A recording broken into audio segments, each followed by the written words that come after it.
The red dust of Ouagadougou drifted through the afternoon heat as President Ibrahim Traoré sat inside his modest office at the Koshiam Palace, studying agricultural reports from the northern provinces.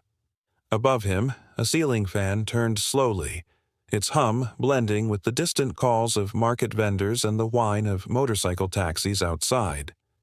A young aide stepped in hesitantly, carrying a cream-colored envelope embossed with the seal of the United States Department of State. Traoré looked up from his papers, his sharp eyes immediately registering the weight in the young man's expression. The aide placed the envelope on the mahogany desk, an old relic from the colonial era that Traoré kept as a reminder of battles fought and battles yet to come. Outside, the call to prayer echoed across the city, its ancient melody colliding with the modern theater of a politics about to unfold. Traoré's hand hovered over the envelope, sensing this was no ordinary diplomatic note. The language was ceremonial, inviting him to a global economic summit in Washington, D.C. But he knew what lay beneath such invitations: expectations, traps, performances demanded of African leaders in Western capitals. By the window, his chief of staff Amadou watched the sun throw long shadows across the compound, his weathered face clouded with concern. Intelligence had already confirmed that several Western powers were displeased. Burkina Faso had expelled French troops, partnered with Russia, and rejected CFA franc dependency. This invitation could be an olive branch or a carefully staged humiliation. Word of the envelope spread across the presidential compound like wildfire through the dry Sahel grass. Ministers gathered in urgent knots, their voices rising and falling with speculation and strategy. Some argued it was an opportunity to present Burkina Faso's vision directly to world powers, to demand respect. Others saw nothing but danger, recalling how African leaders before had been diminished on such stages, reduced to props in someone else's story. Captain Ouagadougou, the security chief who had fought alongside Traoré in the revolution, spoke plainly of assassination risks and diplomatic snares. The weight of history pressed heavily inside that office. The memory of Sankara, of Lumumba, of all the leaders who had stood tall and paid the ultimate price hung over them. Yet Traoré also felt the eyes of millions of young Africans upon him, desperate for leaders who would not bow, would not apologize, would not shrink. The debates stretched into the evening. The Minister of Foreign Affairs, a soft-spoken woman named Fatimata Ouattara, spread intelligence reports across the conference table. Each document revealed another layer of Western displeasure with Burkina Faso's recent moves toward sovereignty. French diplomats had been making informal inquiries about military cooperation agreements. American trade officials had subtly mentioned concerns about regional stability in phone calls with neighboring countries. "They are building a narrative," Ouattara said quietly, her finger tracing patterns on the classified documents. First, they isolate you diplomatically, then economically, then— She didn't need to finish. Everyone in the room understood the pattern. It had been used against Libya, against Sudan, against any African leader who dared to challenge the established order. The economic minister, Dr. Abdoulaye Sanou, pushed his glasses up his nose nervously. "Mr. President, our foreign reserves are healthy, but if they coordinate sanctions—" His voice trailed off as he contemplated the possibilities. The CFA's own countries could be pressured to cut trade ties. Our gold exports could face regulatory delays in European ports. But Traoré's mind was elsewhere, remembering conversations with other African leaders in recent months. The president of Mali had whispered warnings about sudden security threats that emerged whenever a country strayed too far from Western influence. The leader of Chad spoke of mysterious rebel groups that received sophisticated weapons just as his government began exploring partnerships with non-Western nations. The security briefing was more ominous. Captain Ouagadougou unrolled satellite photos showing unusual troop movements near their borders. "These aren't normal training exercises," he said grimly.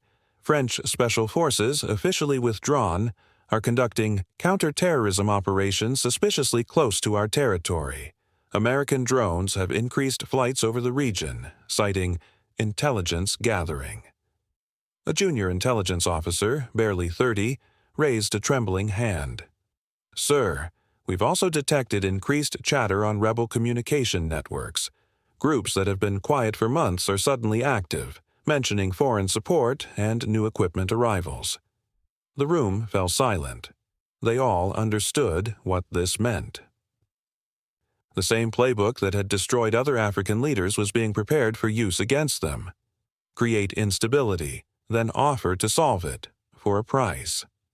By evening, as the call to prayer faded and cooking fires lit up Ouagadougou's neighborhoods, his decision was made. He would accept the invitation, but on his own terms. No apologies, no performance, no compromise on principle. His response was drafted carefully. Each word weighed like gold dust at the market. He would not attend as a supplicant begging recognition, but as the representative of a sovereign people reclaiming their voice in world affairs. Amadou sealed the reply with trembling hands, knowing full well their president was walking into a storm. Children still played football in the streets outside, their laughter rising into the night, unaware that their futures, and Africa's dignity, hung on the decisions being made in quiet offices and distant capitals. The letter was sent. There would be no turning back. Before dawn, news of Traoré's acceptance reached the village of Kogo by radio waves, whispered along networks older than any technology. Elder Mamadou Konate, who had seen 73 rainy seasons and remembered the independence struggles, sat beneath the ancient baobab tree where generations had gathered for counsel. His walking stick rested by his knee as younger men approached with unease etched into their faces. The morning air carried the scent of millet porridge cooking in clay pots, mingled with the sound of women singing as they swept their compounds. Traoré arrived at sunrise, the earth glowing amber and gold. He knew before facing foreign powers, he must first face the wisdom of those who had endured colonialism, coups, and betrayals. Elder Konate's gravelly voice carried the weight of decades. They have invited other lions into their den before, young warrior. Lumumba went with hope in his heart. They returned him in pieces. Sankara spoke truth to their faces. Bullets silenced him within years. The elders nodded, their memory a library of leaders celebrated one day, destroyed the next. A former minister who had served under 3 presidents spoke of banquets where poison was served with smiles, of handshakes concealing daggers, of photographs twisted into scandal. These warnings were not cowardice, but bitter lessons earned through blood. "Remember Kwame Nkrumah," whispered another elder, his voice barely audible in the morning breeze, the great visionary of Ghana, champion of African unity. They praised his Pan-African dreams until he got too close to achieving them. Then came the economic pressure, the isolation, the coup that sent him into exile, dying far from the soil he loved. An elderly woman, her head wrapped in traditional Bogolan cloth, spoke with the authority that comes from witnessing history. "I was young when they killed Amilcar Cabral, shot him down like a dog in Conakry. They called it an internal dispute, but we knew. Anyone who spoke of genuine independence, who dared to imagine Africa governing itself, they found reasons to silence them." From across the continent came more voices. Femi Kuti called from Lagos, urgent and brotherly, his father's revolutionary spirit echoing in his warnings. Pan-African intellectuals sent open letters, their words heavy with historical precedent. Activists from Mandela's South Africa spoke of the compromises that had been demanded, the prices paid for inclusion in global systems designed to extract rather than empower. Even political prisoners, locked away in cells across the continent, smuggled out messages written on scraps of paper, their words bearing witness to the cost of challenging Western hegemony. From Egypt's notorious Tora prison, from Ethiopia's Kilinto facility, From detention centers across the Sahel came the same urgent plea. Remember what happened to those who came before. The message was clear. This was no honor freely given. It was a test, perhaps a trap, certainly not recognition offered to those who challenged the established order of power. Yet within these warnings, Traoré heard something else. A desperate hunger for someone, finally to break the cycle of submission and destruction that had defined African leadership for generations. Elder Konate gripped his shoulder with surprising strength, his aged hands carrying the calluses of a lifetime of farm work. "We caution you not because we want you to stay home, young warrior. We caution you because we want you to return alive, unbowed, victorious. If you go, carry our dignity with you, but do not leave your wisdom behind. Speak truth, yes, but know when silence is stronger than words.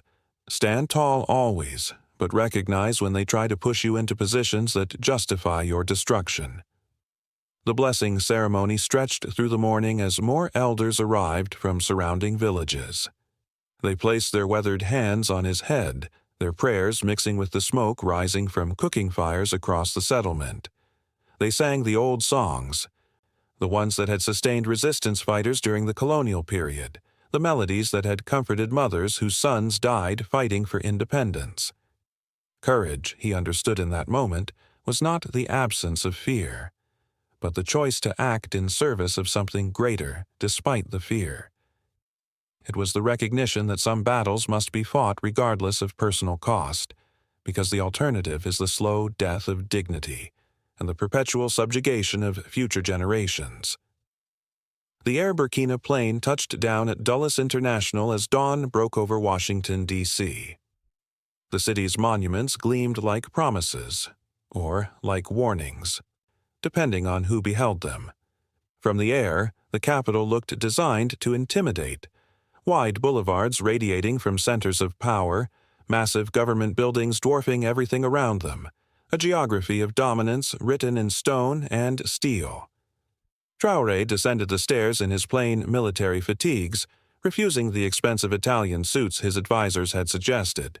His red beret stood out like a challenge against the gray machinery of diplomacy awaiting him.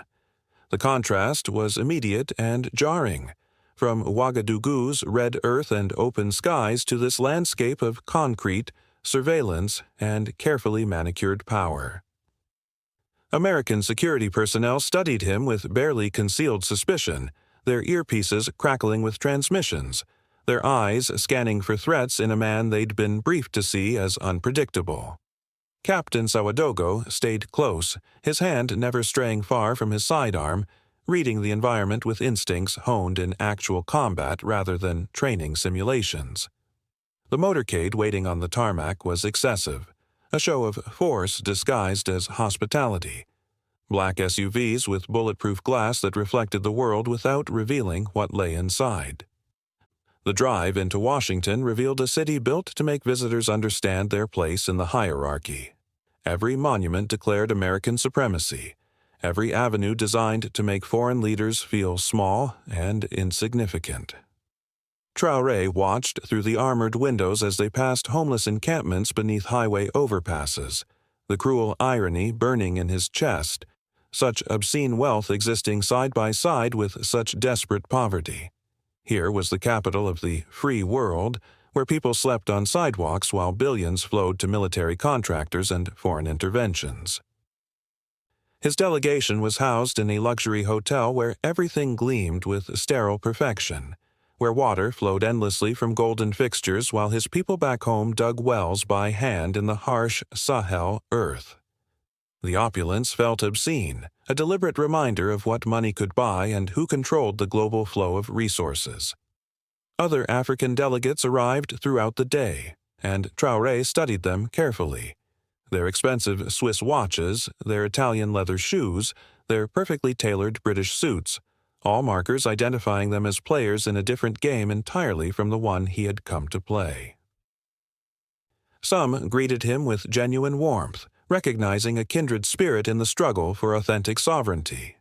Others maintained polite distance, their political calculations visible in their careful body language. They had already measured the cost of association and found it potentially too high for their carefully managed careers. The European leaders occupied entire floors of the hotel, their entourages numbering in the dozens, their confidence born from centuries of dictating terms to the rest of the world. German ministers moved with bureaucratic precision. French diplomats carried themselves with aristocratic entitlement, and British representatives displayed that particular brand of polite condescension that had been perfected during centuries of colonial administration.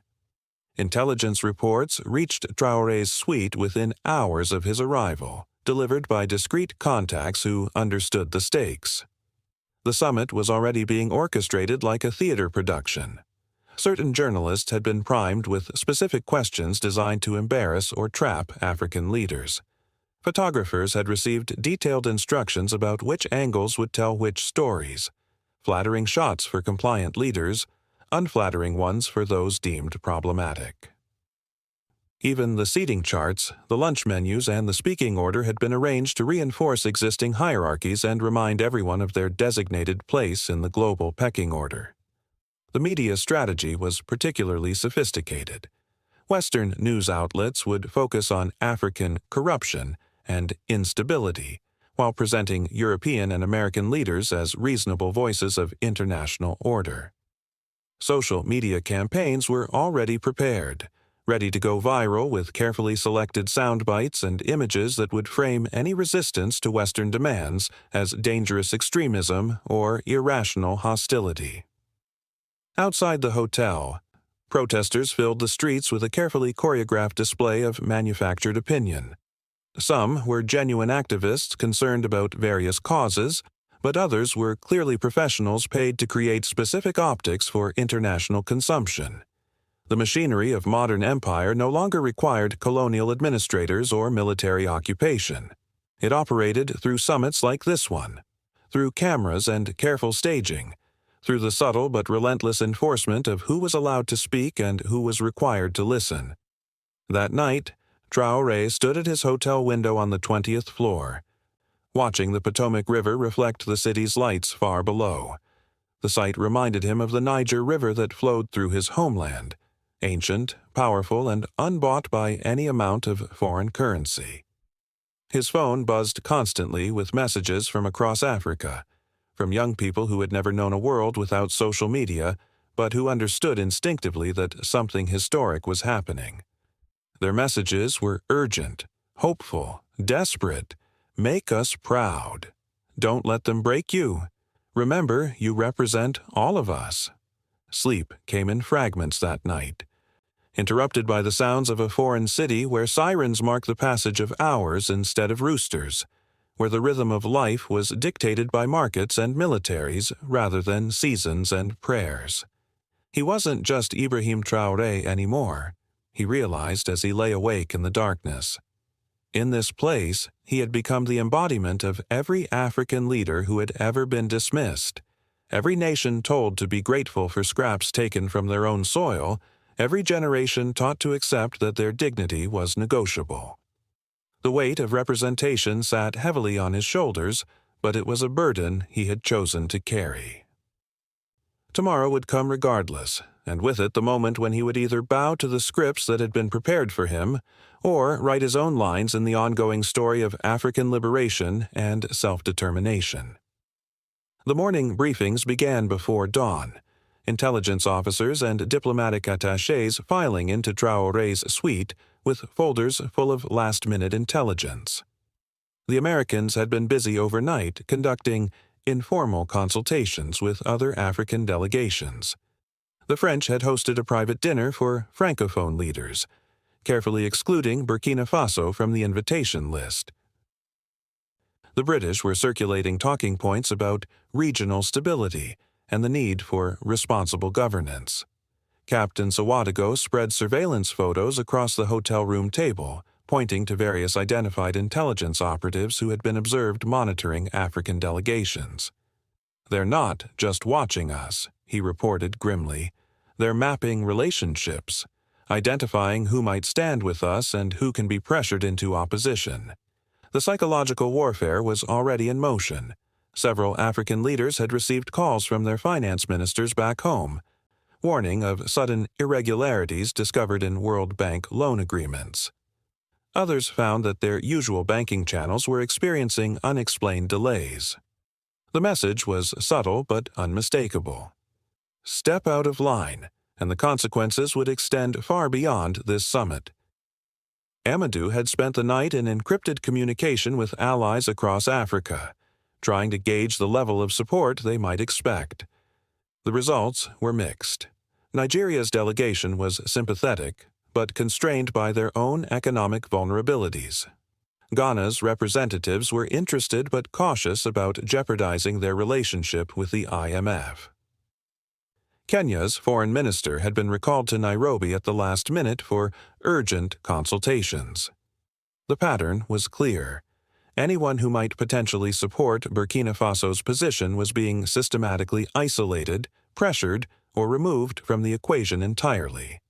Dr. Aissata Touré, Traoré's special advisor on international relations, had been monitoring Western media coverage throughout the night. "They're already setting the narrative," she reported, showing him headlines from major newspapers. "African leaders' radical rhetoric raises concerns. Burkina Faso's dangerous drift toward authoritarianism. Young president's inexperience shows in provocative statements." None of these articles mentioned that Traoré hadn't made any provocative statements. He hadn't even spoken publicly since arriving in Washington. But facts, as they all understood, were less important than narrative construction when it came to international perception management. The breakfast meetings were a masterclass in diplomatic manipulation. European leaders made a point of warmly greeting other African delegates while offering Traoré only the most perfunctory acknowledgments. American officials engaged in lengthy conversations with representatives from oil-producing nations while treating the Burkina Faso delegation as barely worthy of notice. Every slight was calculated, every exclusion deliberate.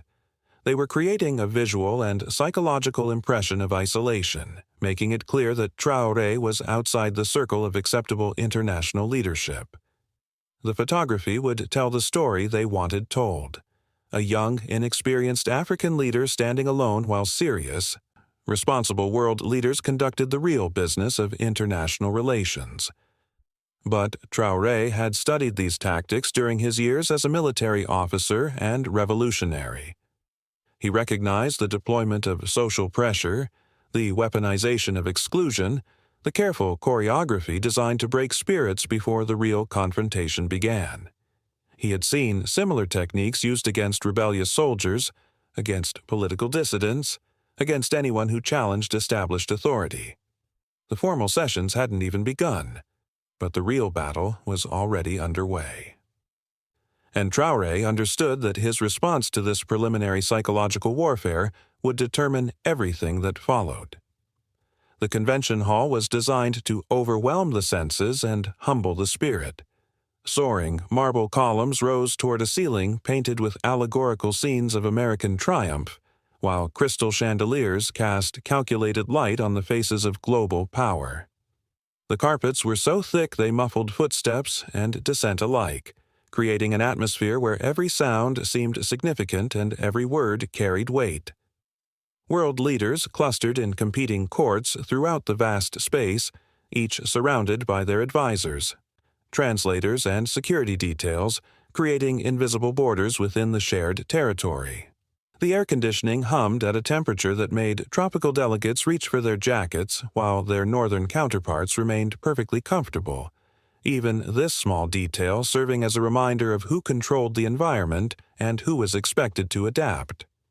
Traoré entered flanked by Captain Ouagadougou and Amadou, his simple military attire drawing immediate attention among the sea of tailored suits and designer dresses. Cameras flashed instantly, not in celebration but in documentation, capturing the African president who had dared to arrive dressed for substance rather than spectacle. The energy in the room shifted perceptibly as he moved through the space. Conversations paused mid-sentence. Champagne glasses froze halfway to lips, and a predatory curiosity settled over the gathering like a fog. Everyone had heard whispers about the young revolutionary from Burkina Faso, the man who had expelled French troops and rejected Western financial systems. Now they could see him in person, measure him, assess whether he posed a real threat or was merely another African leader who would eventually bend to reality. President Trump held court near the main stage, surrounded by billionaires and heads of state who understood the purely transactional nature of this administration's approach to diplomacy. His security detail formed concentric rings of protection, Secret Service agents with their distinctive earpieces and constant vigilance, scanning every approach with professional paranoia born from decades of protecting American power. Trump's attention landed on Traoré like a spotlight focusing on a target, his businessman's instincts automatically assessing both the value and the threat represented by this unexpected player in his carefully orchestrated game. The American president had been extensively briefed. This was the African leader who had dared to speak of sovereignty with dangerous sincerity, who inspired hashtags and movements that complicated Western narratives about African dependency and gratitude. Their eyes met across 30 meters of diplomatic distance, Trump's gaze calculating and predatory, Traoré's unwavering and fearless, two completely different understandings of power taking each other's measure. Around them, other leaders watched this silent exchange with the fascination of spectators at a prize fight, sensing the preliminary moments before a storm breaks and reshapes the landscape.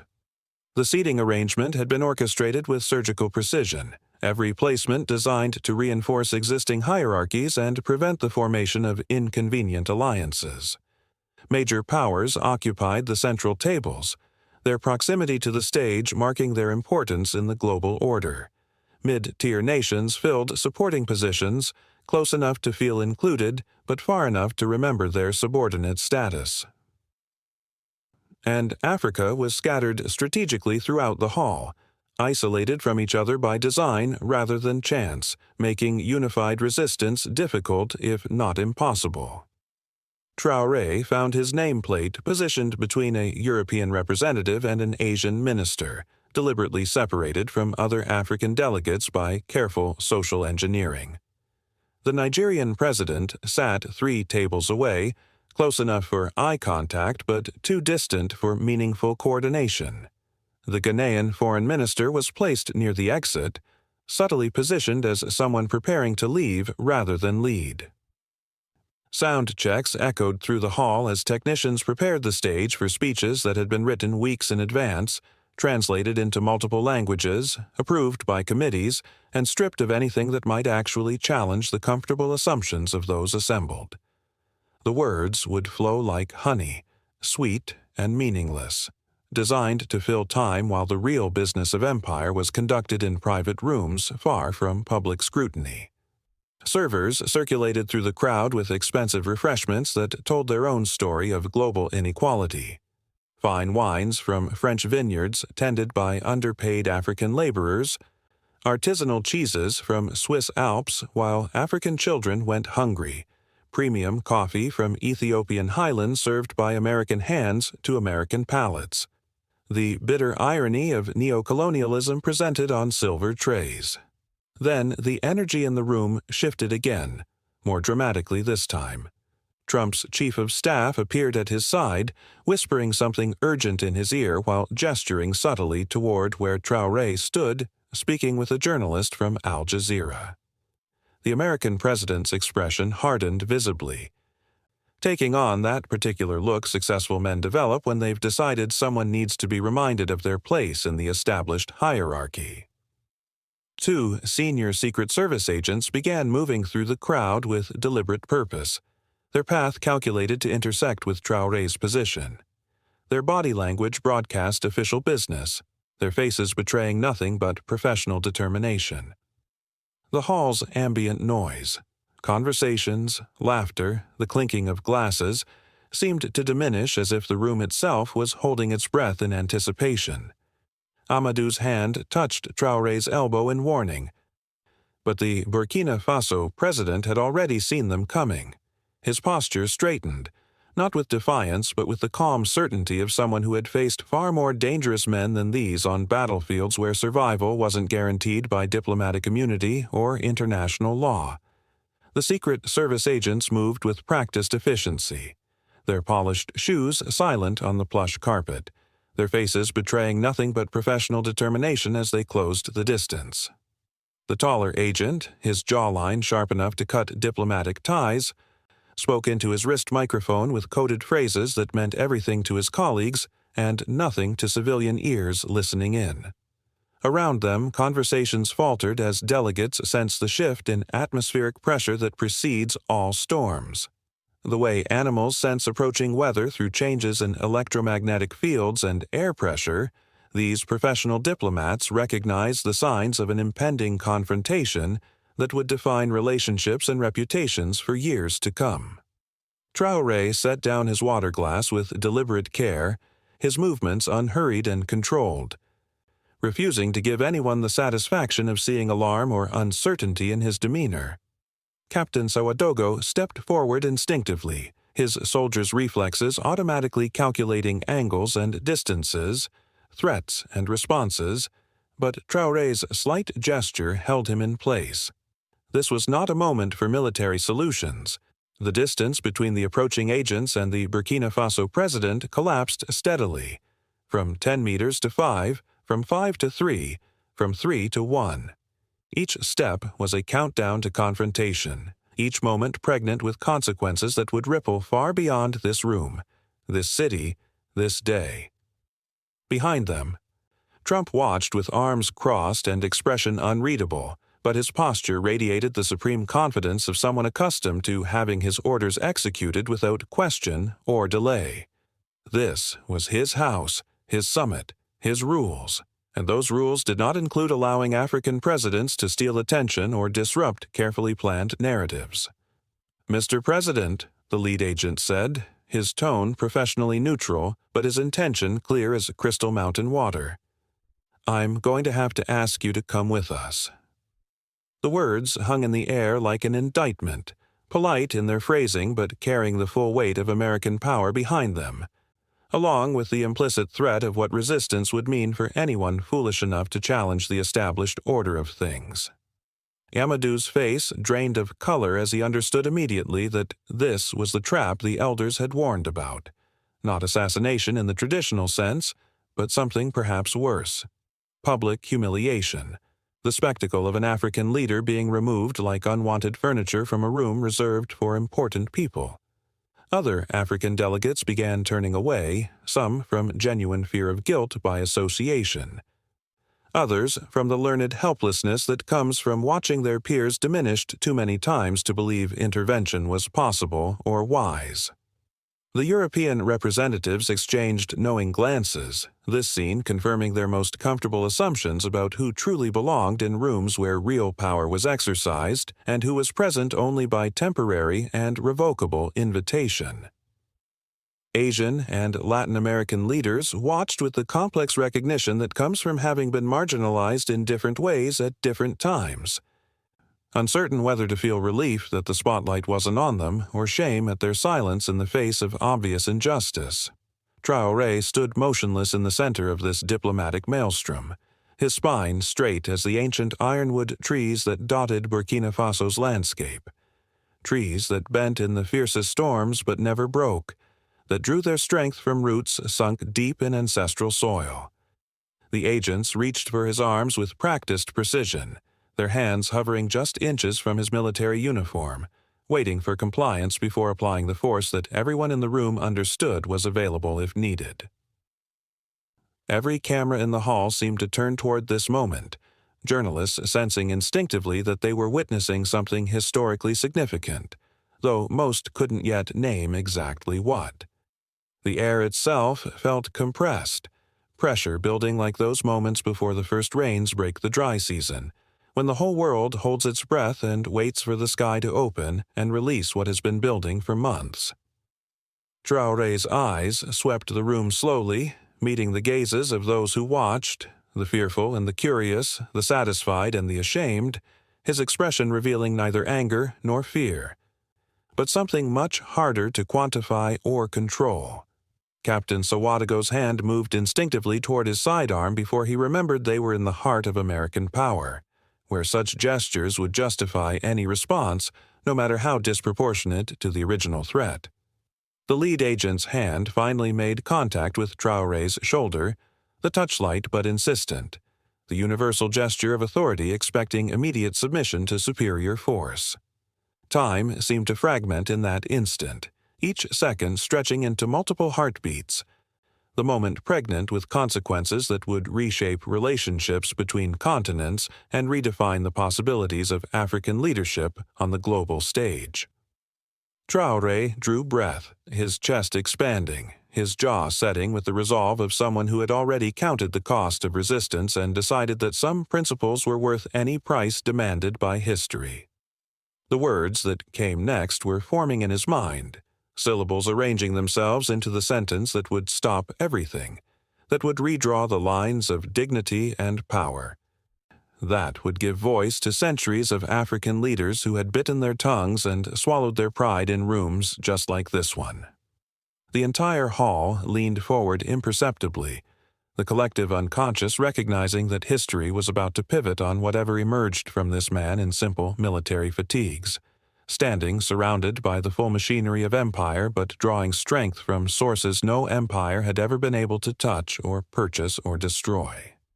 Traoré's voice cut through the tension like a blade forged in the fires of revolution, clear and unwavering, carrying across the grand hall with the resonance of absolute conviction and unshakable moral authority.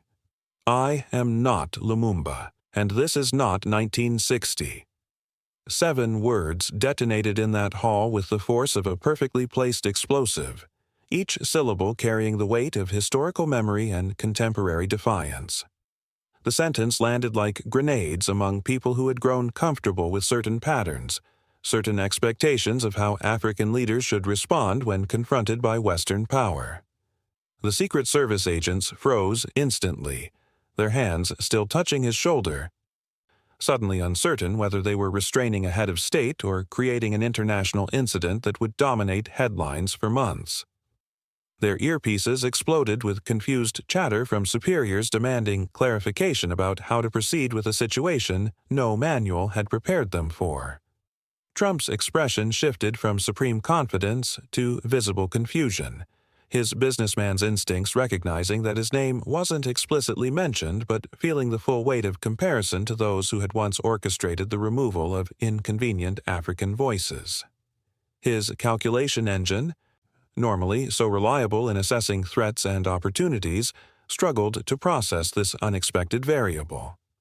Every person in that hall knew exactly what Traoré meant, because every educated person alive knew the story of Patrice Lumumba, the Congolese prime minister who had been removed from a gathering of power brokers in 1960, later tortured and murdered, his body dissolved in acid, his dreams of African independence drowned in Cold War calculations and imperial convenience. The sentence wasn't just a statement but a line drawn in history's sand, a refusal to repeat cycles that had turned African dignity into footnotes in other people's narratives for generations.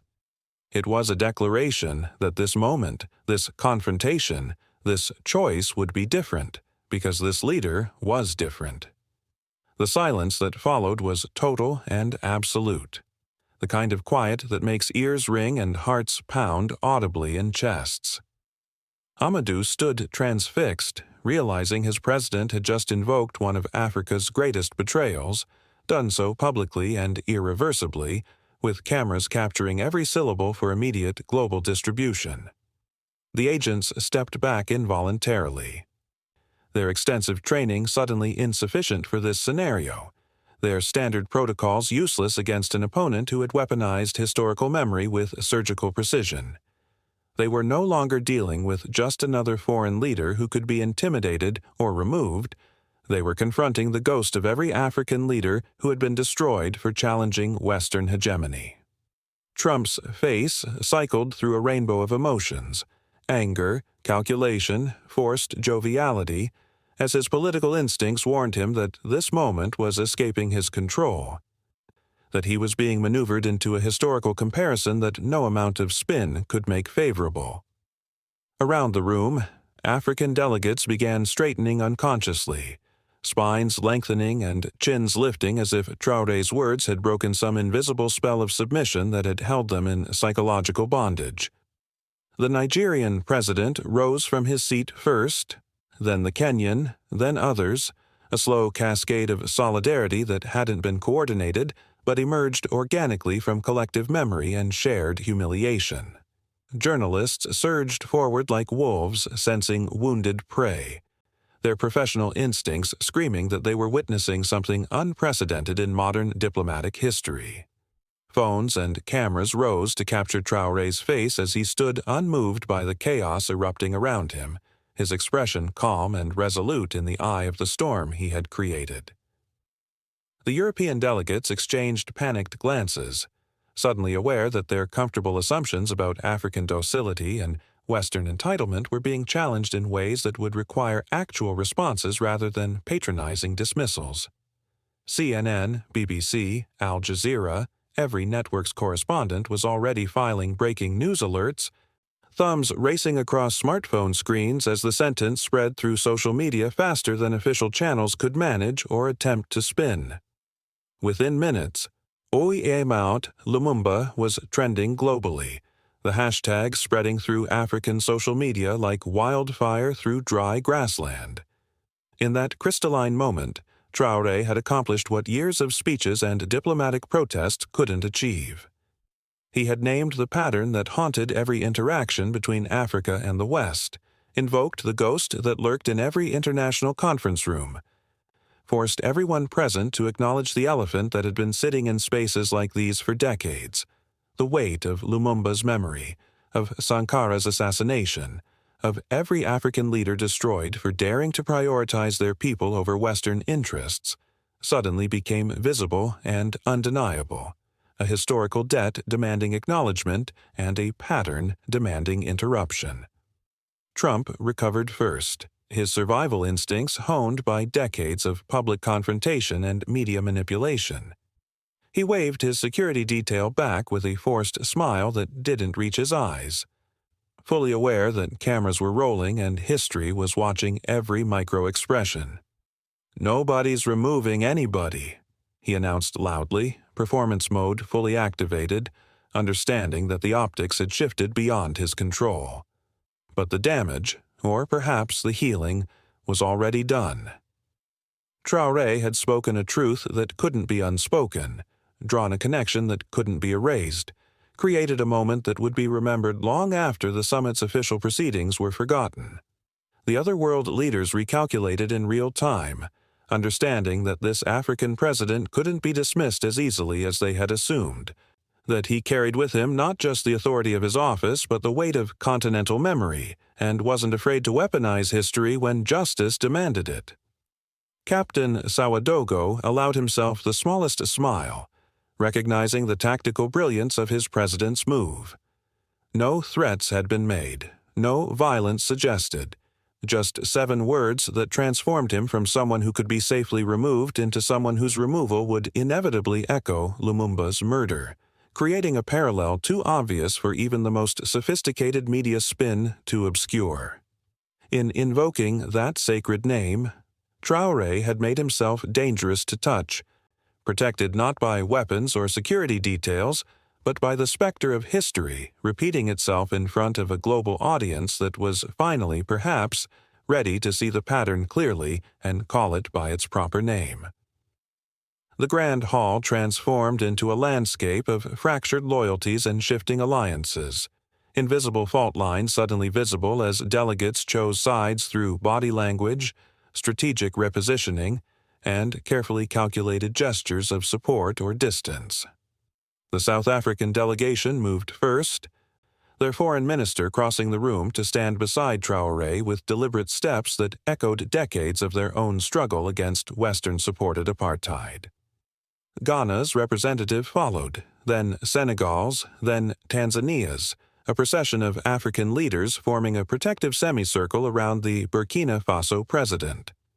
Their unified presence became a declaration that could no longer be ignored, a visual representation of continental solidarity that no amount of economic pressure or diplomatic maneuvering could easily dissolve. The movement triggered immediate counter-reactions throughout the hall.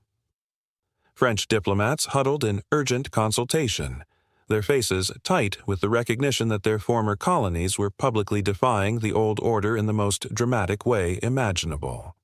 Britain's contingent maintained studied neutrality, their body language broadcasting careful calculations about which side of history they wanted to inhabit when the dust settled. Germany's chancellor whispered furiously to her advisers, caught between substantial economic interests in Africa and traditional alliances with American power that suddenly seemed more complicated and potentially costly than they had that morning. The room had become a living map of geopolitical tensions, each person's position a statement of values and interests more honest than any official declaration or carefully worded communique. The American delegation scrambled to contain the spreading damage, Trump's chief of staff moving through the crowd with practiced diplomacy, attempting to reframe the confrontation as a simple misunderstanding, a security protocol miscommunication that had gotten out of hand. But the corporate executives who had sponsored the summit exchanged worried glances as they watched their carefully managed event spiral beyond their control. Their financial calculations were suddenly complicated by variables they hadn't anticipated: public opinion, viral moments, the unpredictable consequences of African dignity asserting itself on live television. Tech billionaires checked their phones nervously, watching in real time as I am not Lumumba trended globally, the hashtag spreading through African social media with the velocity of a cultural earthquake. The engagement numbers were staggering, millions of shares, comments, and reactions flowing from the African continent and its diaspora communities worldwide. European foreign ministers activated crisis management protocols, their carefully constructed narratives about partnership and cooperation crumbling under the weight of what everyone had just witnessed. The optics were devastating. Western leaders attempting to physically remove an African president for the crime of speaking truth to power. The Chinese delegation observed the unfolding drama with barely concealed satisfaction, recognizing golden opportunities in Western discomfort and already composing messages to Beijing about recalibrating their African engagement strategies to capitalize on this moment of imperial overreach. Russia's representatives smiled openly, the Cold War veterans among them appreciating the historical irony of an African leader invoking Lumumba's name in Washington's halls of power, turning the West's own guilty history into a weapon of resistance. Younger African diplomats throughout the hall pulled out their phones despite strict protocol, live-streaming the moment to millions watching back home, their thumbs racing to capture history before it could be sanitized by official channels or buried under layers of bureaucratic interpretation. In Ouagadougou, Lagos, Nairobi, and Johannesburg, crowds gathered around screens in markets and cafes, watching their leaders stand together in a way that felt unprecedented, powerful, and pregnant with possibilities for a different kind of future. The Western journalists who had arrived expecting routine summit coverage now recognized they were witnessing something generationally significant, a turning point in how African leaders engaged with historical patterns of domination and contemporary structures of global power. Some reporters rushed to provide historical context about Lumumba for audiences who had never learned that particular chapter of Cold War history, their hurried research revealing the brutal details of Western interventions in African sovereignty that most school curricula conveniently omitted. Others focused on Trump's reaction, the American president's face cycling through emotions as he realized this moment was escaping his control and potentially defining his entire foreign policy legacy in ways he had never anticipated. The photographers captured it all, understanding instinctively that these images would define not just this summit, but perhaps a turning point in post-colonial relations that scholars would study for decades to come. The division in the room crystallized further when Canada's Prime Minister broke dramatically from the Western Bloc, approaching Traoré to offer public support for dialogue based on mutual respect rather than historical intimidation. His calculated move reflected changing political winds at home, where younger voters demanded more ethical foreign policy positions. Several Latin American representatives followed suit, their own histories of American intervention creating unexpected solidarity with the African position. The room had become a referendum on centuries of power dynamics, each person's choice revealing where they stood on fundamental questions of sovereignty, dignity, and the ghosts of colonialism that still haunted international relations. Trump found himself increasingly isolated by his own security detail, the protectors becoming a barrier separating him from the organic reorganization of diplomatic alliances happening across his carefully orchestrated summit. Traoré remained calm at the center of the growing African coalition, his simple military uniform now appearing less out of place and more like the honest attire of someone who had nothing to hide, no performance to maintain, no constituency to please except his own conscience and his people's dignity. The hall buzzed with urgent conversations in dozens of languages, but beneath the surface chaos ran a single, unmistakable current. Something fundamental had shifted in the global order, and everyone present knew they would spend years understanding the full implications of this moment. Within 15 minutes of Traoré's declaration, his 7 words had circled the globe 3 times over, carried by satellite signals and fiber optic cables to every corner of a hyper-connected world, hungry for moments of authentic resistance against entrenched power structures. Al Jazeera interrupted regular programming with breaking news banners, their anchors providing detailed historical context about Lumumba's assassination that Western networks had conveniently forgotten in their coverage. The contrast was stark. While CNN struggled to frame the story and BBC reporters found themselves caught between journalistic integrity and institutional discomfort, with narratives that indicted their own government's historical complicity. France 24 went into full damage control mode, their analysts attempting to minimize the comparison while their comment sections exploded with African viewers demanding accountability for decades of neo-colonial intervention across the continent. The disconnect between official messaging and public reaction created a credibility crisis in real time. Russian and Chinese state media amplified the moment gleefully, recognizing the immense propaganda value of Western powers being confronted with their own brutal history on live television. RT's coverage focused on the historical parallels, while China's CGTN emphasized the need for new models of international cooperation based on mutual respect rather than historical domination.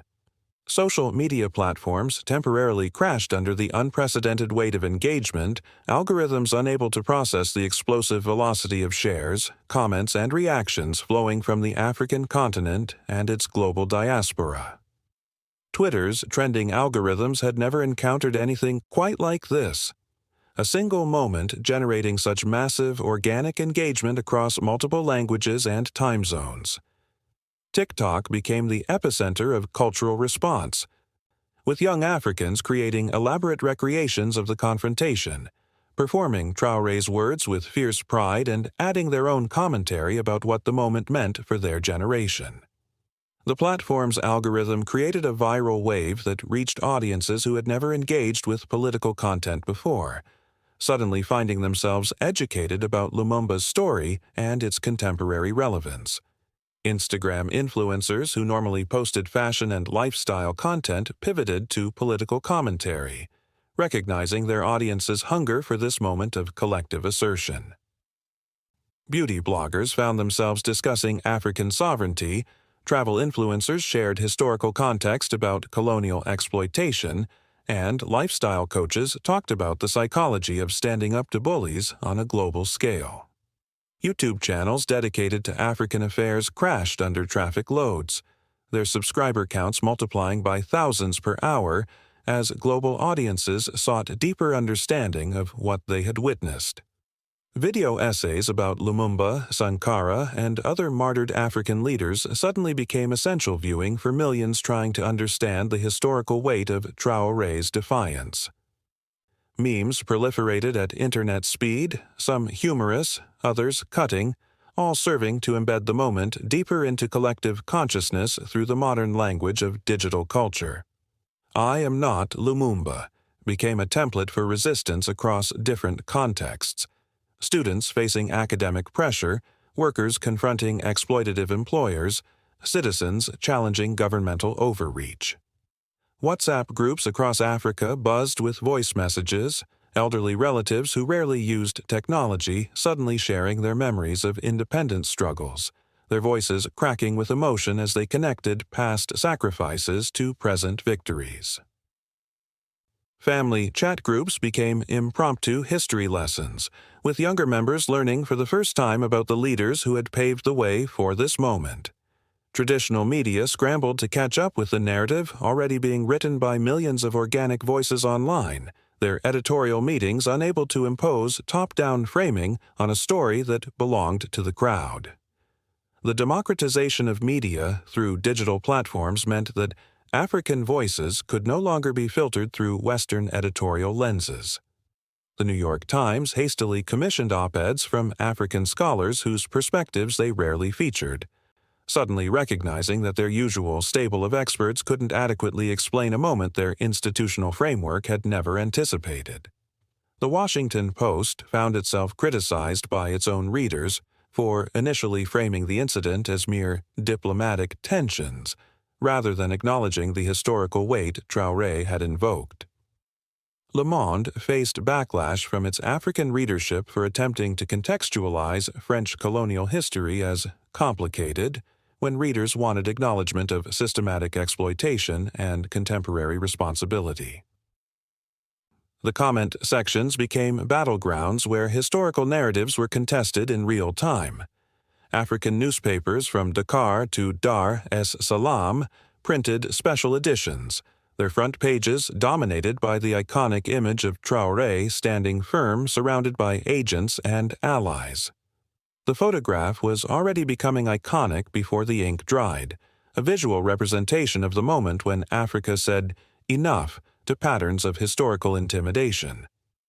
Radio stations across the Sahel played recordings of the confrontation between music sets, listeners calling in to share where they were when they heard those 7 words, creating collective memory in real time. Griots began composing new songs, traditional storytellers adding this moment to the oral history they would carry forward for generations. The story had completely escaped the control of any single institution or government, becoming instead a people's narrative, a moment when millions recognized their own experiences of dismissed dignity and one leader's refusal to accept historical patterns of submission. Even Western capitals had to acknowledge that something seismic had occurred, though they differed wildly on whether to frame it as dangerous disruption or long overdue reckoning with uncomfortable truths about power, race, and historical responsibility in international relations. The Air Burkina plane began its descent through clouds that seemed to part specifically for this moment, revealing Ouagadougou sprawled beneath them in the golden light of late afternoon. From 30,000 feet, Traoré could see crowds already gathering at the airport, not hundreds, but thousands of people who had walked miles from villages and neighborhoods to witness the return of a president who had spoken their unspoken pride on the world's biggest stage. The red earth of home had never looked more beautiful, more precious, more worth every risk he had taken in those marble halls of American power. Each familiar landmark, the mosques with their distinctive Sudano-Sahelian architecture, the markets spreading like organic networks through the city, the compound walls painted in earth tones that matched the soil, reminded him why dignity could never be negotiable, why sovereignty was worth any price demanded by history. Captain Sawadago sat across from him in the government jet, exhaustion and exhilaration mixing in equal measure on his weathered face. Both men understood they had survived something that could have ended very differently, that they had walked through a minefield of imperial power and emerged not just intact, but triumphant. Amadou clutched a folder bulging with interview requests from media outlets that had ignored Burkina Faso for years, suddenly desperate for access to the man who had redefined African dignity in 7 words. CNN wanted exclusive access. BBC was offering unprecedented primetime slots. Even French media, despite their government's obvious displeasure, recognized that this story was too big to ignore. But Traoré's attention was focused outside the aircraft window, watching the landscape of his homeland roll beneath them like a vast carpet woven from red earth, green vegetation, and the hopes of 30 million people who had waited generations for a leader who would stand tall on their behalf. The plane's wheels touched tarmac to a roar audible even through the aircraft's reinforced hull. Thousands of voices united in celebration, in validation, in collective release of generations of swallowed anger and suppressed pride. The sound was primal, emotional, cathartic, in ways that transcended politics and touched something deeper in the human soul. As the passenger door opened, the wall of sound that greeted them was overwhelming. Vuvuzelas, traditional drums, ululations from women whose voices carried across the tarmac like prayers made audible. The heat hit them immediately, but it was the heat of home, not the sterile cold of Washington's air-conditioned power centers. The tarmac had transformed into a festival ground that stretched as far as the eye could see. Women in traditional Bogolan fabrics danced with an abandon usually reserved for weddings and naming ceremonies, their movements telling stories of joy that had been bottled up for too long. Young men waved Burkina Faso flags alongside homemade banners reading, "Our Lion Returns," and "Africa's Voice Has Spoken," and "Never Again Will We Kneel." Government ministers and military officials who had cautioned against the trip now rushed forward to embrace him, their earlier fears replaced by the intoxication of being associated with this historic moment. Political rivals who had questioned his methods found themselves swept up in the collective euphoria, understanding that he had done something for all of them, for all Africans, regardless of party affiliation or personal ambition. The elderly who had warned him of dangers stood in places of honor near the aircraft, Elder Mamadou Konate among them, tears streaming down his weathered face as he witnessed something he had thought impossible. An African leader challenging Western power and returning home not in a coffin, but in triumph, unbowed and victorious. Street vendors had abandoned their stalls, taxi drivers their vehicles, students their classrooms, government workers their offices, all converging on the airport to touch, to see, to believe that dignity was possible without destruction as its inevitable price. The crowd's energy was almost frightening in its intensity, decades of suppressed pride erupting like a dam finally breached, the water of self-respect flooding back into parched collective consciousness. The motorcade through Ouagadougou's streets became a procession of national catharsis that lasted for hours. Every neighborhood turned out in full force.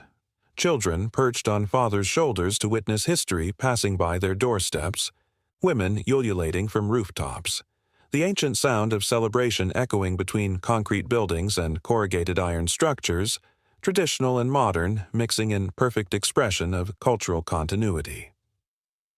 Makeshift stages had sprouted on street corners where griots sang improvised ballads about the president who said no to the colonizers, their voices weaving new threads into the oral tradition that would carry this story forward for generations. Traditional storytellers were already composing the epic poems that would ensure this moment lived forever in cultural memory. International journalists filming the scenes struggled to convey the emotional depth of what they were witnessing, their reports unable to capture what it meant for people who had been told to bow their heads for centuries to see someone stand tall on their behalf. The cameras caught the visual spectacle but missed the spiritual transformation happening in millions of hearts simultaneously. Even those who had criticized Traoré's policies, who had questioned his methods or disagreed with his approach to governance, found themselves swept up in the collective recognition that he had transcended partisan politics to do something for the dignity of an entire continent. The motorcade stopped periodically along the route, Traoré emerging from the armored vehicle to acknowledge the crowds directly. Each appearance triggered fresh waves of jubilation that rippled through the masses like stones thrown into still water, creating ever-expanding circles of joy and validation.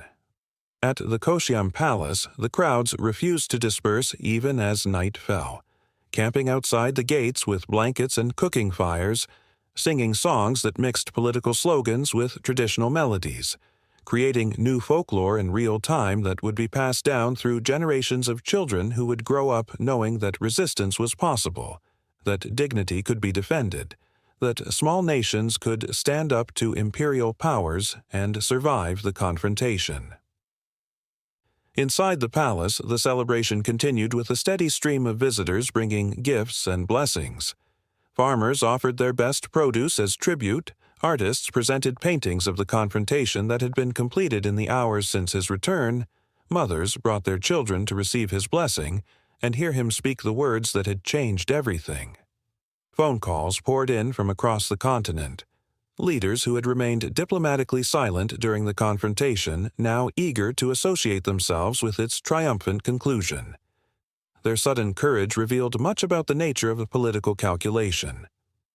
But Traoré received them graciously, understanding that victory creates its own momentum and that even opportunistic support could serve the larger cause of African dignity.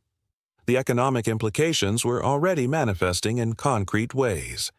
Investment inquiries from non-Western sources had begun flooding government offices. Trade delegation requests were stacking up on ministerial desks, and partnership proposals from nations tired of the old imperial order were arriving by diplomatic pouch and encrypted email. Yet, despite the political and economic implications, Traoré's focus remained on the people outside the palace walls, their voices carrying through the compound's barriers, their presence a constant reminder that this victory wasn't his personal achievement, but belonged to them, to every African who had ever been made to feel inferior, to every nation told to be grateful for exploitation disguised as development assistance, to every generation taught that dignity was something to be earned rather than claimed. As night settled over Ouagadougou, the city glowed with something harder to quantify than electric light, a renewed belief that Africa's story could be written by African hands, that dignity was not a favor to be granted by former colonial powers but a birthright to be claimed and defended, and that history could indeed bend toward justice when courage confronted power with unshakable truth.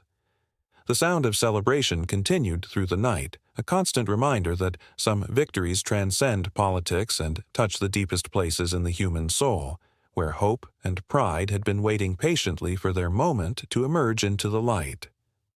As Ibrahim Traoré proved that day, one sentence rooted in historical truth can shake the foundations of empire and redefine the possibilities of resistance for an entire generation. When a leader chooses principle over convenience, when dignity becomes more important than diplomatic nicety, when the memory of martyred heroes guides present actions, that's when history bends toward justice. If this story moved you, subscribe to witness more untold narratives of African courage and resistance, and share in the comments. What does true sovereignty mean to you in a world where power still too often determines whose voices are heard and whose stories get told?